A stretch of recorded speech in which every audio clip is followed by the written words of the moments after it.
Hi there, I'm going to tell you how to wire up your record player so that you can listen to the music. Unless you're lucky enough to have one of these, but that's from a different video. If you have an electric record player, then you will have something that probably looks like this, or looks like this. It could be brand new or it could be vintage, but the connections are much the same. There are essentially three types of signals you can get from a record player.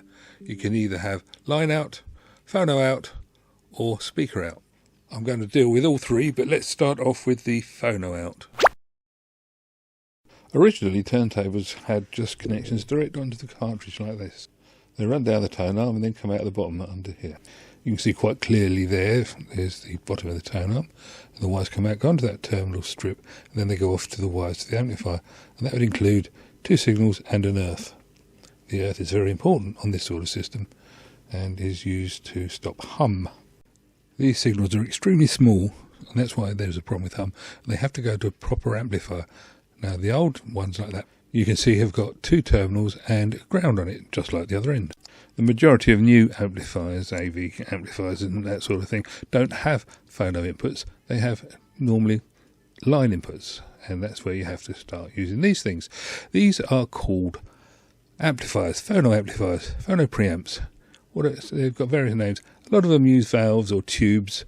This is to try and give you the illusion of having a soft, ancient sound, vintage sound. Whether or not the tubes actually work, I don't really know. If I was going to buy a preamp, I'd buy one of these. This is a Behringer UFO 202, and the reason I'd use this is because you can use it for both phono and line input, and if you use it in that way, it makes it very practical. You can also use it to digitalize your records or anything else that you feed into it, so it's a win-win. The wiring of this couldn't be easier. You've got the red wire goes to the red terminal on the input, the white wire goes to the white terminal on the input, and then the white wire on the output goes to the speaker or the amplifier, and then the red wire goes to the speaker or the amplifier, and the earth wire, which is there shown green, just connects to there and to the chassis. Normally there's an earth terminal on the turntable. This particular device needs to be powered from the USB, but the other amplifiers, which we'll see in a second, are also very similar. It's normally just two wires in, two wires out, and an earth terminal. But do remember the earth terminal is important. So quickly take another look at those amplifiers. There we go. That one's got an earth terminal. That one you can't see. That one's got something. Well, it's just got a socket at the front.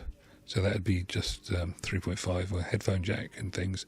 Most of these actually do other stuff as well as the phono input. It also does auxiliary input. And there's one with the earth terminal.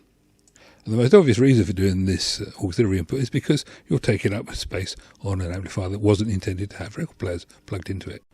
Line level output, the new normal. Looking at this, you can see there's a switch there, which is clearly marked phono and line. And on this particular one, it's switched to line. Now what that means is that the terminals on the left-hand side there, the right and the left, are now set to be line level output, which is about 100 times more powerful than the phono output and will feed directly into a normal amplifier's input. The signal will be similar in strength to a CD or any other system like that. This was the power speaker we were looking at earlier on, and you can feed the signal directly into there. As you can see, there's this inputs there, and if you do that, you'll end up with a rather smart looking system similar to this. And that's the correct way of doing it. Do not point the speakers at the turntable, point them away. As I said, with modern amplifiers, they don't even consider putting a record player in, and that's what you can see from this. You've got the diagram on the top right hand side.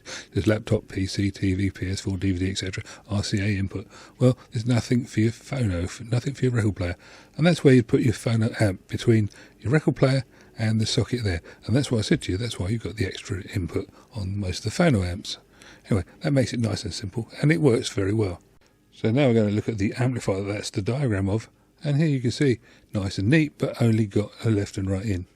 And that brings us on to the third way of doing it, which is speaker outputs. This will work, but it may not be as high quality as if you do it the other ways. This is the back of a brand new record player system that Recordology reviewed the other day, and it's only got speaker outputs, no line level or phono outputs. And here we have a Philips one from the 1970s, which is very similar. You can see there's the two speaker sockets there, and that's the lead that goes to the speakers. All you need is a connector that will match that plug. As it happens, eBay and Amazon both do this connector, and it's screw terminal, so no soldering involved. And they also do this, which can go on the other end and is also screw terminal. So again, no soldering involved. And all you need is just normal bell wire to connect it up, or screen lead. But nice and cheap, no problems, easy to do. Going to go through some do's and don'ts, but if you've got some value from this video, please hit the like and subscribe button, and I'll go through the do's and don'ts now. This is important, so let's go through it. 1. Turn off your amplifier or speakers whilst plugging in the leads. This is to stop you from making nasty noises which will make you jump and may damage the equipment. 2. Never short out the leads.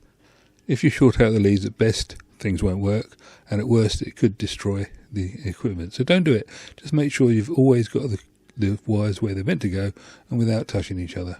And if you followed rule number 1, you won't have a problem because it's all turned off anyway. Number 3 is particularly important with old equipment, but it's important with all equipment.